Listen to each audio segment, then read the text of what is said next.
नमस्कार दोस्तों, welcome to Medi plus दवा भी दुआ भी। दोस्तों, आज आपके साथ एक कहानी शेयर कर रहा हूँ। महाभारत का युद्ध शुरू होने से पहले रणभूमि की तैयारी चल रही थी।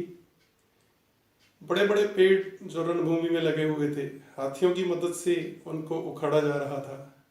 ऐसे ही किसी बड़े पेड़ पे एक चिड़िया अपना घोंसला बना के रहती थी। उस घोंसले में उसके 4 भी छोटे बच्चे थे जिन्होंने अभी उड़ना नहीं सीखा था। तो जैसे ही उस पेड़ को उखाड़ा गया तो उसका घोंसला भी धम से नीचे गिर गया। प्रभु की कृपा रही कि उसके बच्चे बच गए, चिड़िया बच गई। लेकिन चिड़िया बहुत डर गई।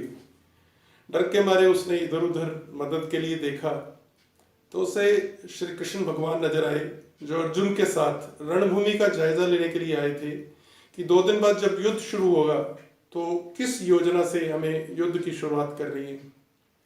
तो चिड़िया उनको देख के झट से उड़ती हुई उनके रथ तक गई और जाके प्रणाम की मुद्रा में उनसे निवेदन किया, हे प्रभु, जिस पेड़ पे मेरा घोंसला था उस पेड़ को उखाड़ दिया गया और मेरे बच्चे मर जाएंगे, आप उन्हें बचा लीजिए, मेरे परिवार को आप बचाएं। कृष्ण बोले, समय का चक्कर और प्रकृति का नियम जिस तरह से चलता है मैं उसमें किसी तरह से इंटरफियर नहीं कर सकता, तो जैसा होता है वैसा चलने दो।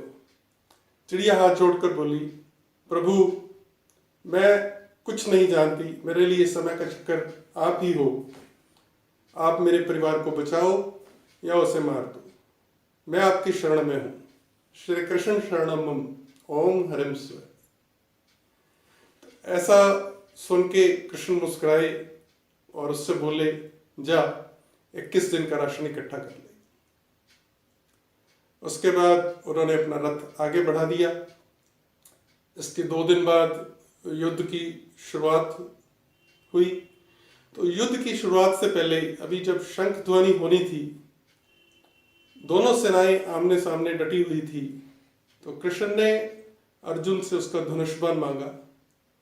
अर्जुन चौंक गया क्योंकि कृष्ण ने प्रतिज्ञा की हुई थी कि वे इस युद्ध में कोई भी हथियार नहीं उठाएंगे, वे सिर्फ सारथी का काम करेंगे।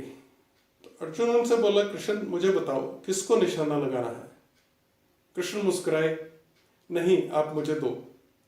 कृष्ण ने उनसे धनुष बाण लिया और एक हाथी की तरफ उन्होंने निशाना लगा के तीर छोड़ दिया। तीर जाके हाथी के गले में जो घंटा बंधा हुआ था उससे टकराया और तीव्र झनकार की ध्वनि के साथ घंटा टूट के जमीन पर गिर गया। तो अर्जुन हैरान रह गए कि कृष्ण से एक बिल्कुल साधारण सा निशाना कैसे चूक गया। अर्जुन फिर बोले, कृष्ण मुझे दो, मैं लगाता हूं निशाना। कृष्ण बोले, नहीं, बस काम हो गया। तो अर्जुन फिर प्रश्नवाचक निगाह से कृष्ण की तरफ देखते हैं तो कृष्ण बोलते हैं, इस हाथी ने उस चिड़िया का घोंसला उजाड़ दिया था, इसलिए।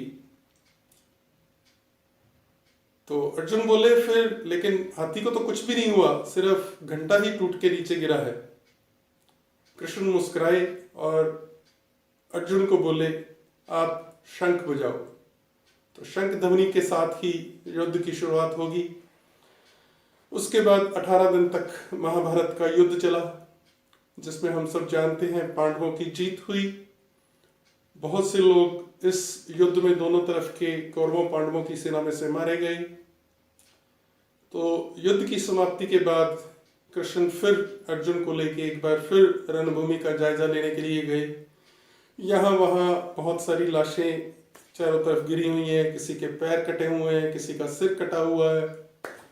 तो वो घूमते हुए जा रहे हैं दोनों, कृष्ण और अर्जुन, युद्ध भूमि में। तो कृष्ण एक खास स्पॉट पे अर्जुन को लेके पहुंच जाते हैं।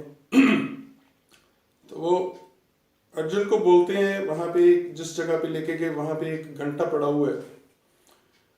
तो वो अर्जुन को बोलते हैं कि आप कृपया मेरे लिए ये घंटी को उठा देंगे। तो अर्जुन हैरान रह जाता है कि बहुत सारा युद्ध में हमने देखा मैदान में बहुत कुछ पड़ा हुआ था, उनमें से किसी भी चीज के लिए कृष्ण ने मुझे नहीं बोला। जरूर कोई विशेष प्रयोजन होना है कृष्ण का जो मुझे ये घंटी उठाने के लिए बोल रहे हैं।